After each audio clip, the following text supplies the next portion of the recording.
রমজানের দ্বিতীয় 10 দিনে যে নারী 3টি ইস্তেগফার করবে আল্লাহ তার সব গুনাহ ক্ষমা করে দিবেন। রমজানের দ্বিতীয় 10 দিনে অবশ্যই আমাদেরকে বেশি বেশি করে ইস্তেগফার পড়া দরকার, কেননা 10টা দিন আমাদের কাছ থেকে বিদায় নিয়েছে।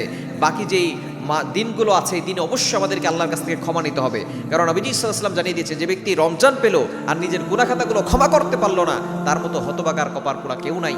এজন্য অবশ্যই ইস্তেগফার, 3টি ইস্তেগফারের কথা বলবো। 1 নাম্বার হচ্ছে আমরা ছোট্ট ইস্তেগফার যেটা পারি সেটা করব, আস্তাগফিরুল্লাহ রব্বি মিন কুল্লি যামবি ওয়া আতুবু ইলাইহি লা হাওলা ওয়ালা কুওয়াতা ইল্লা বিল্লাহিল আলিয়্যিল আযীম। আপনি এই ইস্তেগফারটা বেশি বেশি পড়বেন। যদি এতটুকু পড়তে কষ্ট হয়ে যায় তাহলে আস্তাগফিরুল্লাহ আস্তাগফিরুল্লাহ শুধু এতটুকু পড়বেন। 1 নাম্বার ইস্তেগফার এটা। যদি এটা পড়তে পারেন আল্লাহ তাআলা আপনার পিছনে যত গুনাহ আছে গুফিরা লাহু মা তাকাদ্দামা মিন যামবি ওয়াল previous sins will be forgive, সকল গুনাহ আল্লাহ তাআলা ক্ষমা করে দিবেন। এবং দ্বিতীয় নাম্বার ইস্তেগফার হচ্ছে সাইয়্যিদুল ইস্তেগফার। বুখারী শরীফের হাদিস শাদ্দাদ ইবনে আউস রাদিয়াল্লাহু তাআলা থেকে বর্ণিত হয়েছে, তিনি বলেছেন যে ব্যক্তি সকালবেলায় সাইয়্যিদুল ইস্তেগফার পড়ে ওই দিনে মারা গেলে সে জান্নাতি, এবং যে ব্যক্তি রাতে ইস্তেগফার পড়বে ওই রাতে মারা গেলে সে জান্নাতি।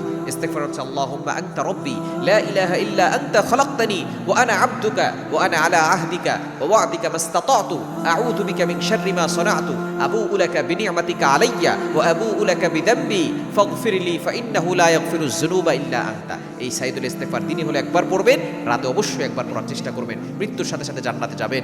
আর 3 নাম্বার ইস্তেগফার হচ্ছে আল্লাহুম্মা ইন্নী আসআলুকা বিআন্নী আশহাদু আন্নাকা আনতাল্লাহ লা ইলাহা ইল্লা আনতা আহাদুস সামাদুল্লাযী লাম ইয়ালিদ ওয়া লাম ইউলাদ ওয়া লাম ইয়াকুল লাহু কুফুয়ান আহাদ। এই ইস্তেগফার, এটার ভিতরে ইসমে আজম আছে। এই দোয়া পড়ে আল্লাহর কাছে দোয়া করলে আল্লাহ তাআলা সব গুনাহ ক্ষমা করে দিবেন, দোয়া কবুল করবেন। সুতরাং এই রমজানের শেষের দিকে এই 3টা ইস্তেগফার অবশ্যই পড়ার চেষ্টা করবেন ইনশাআল্লাহ।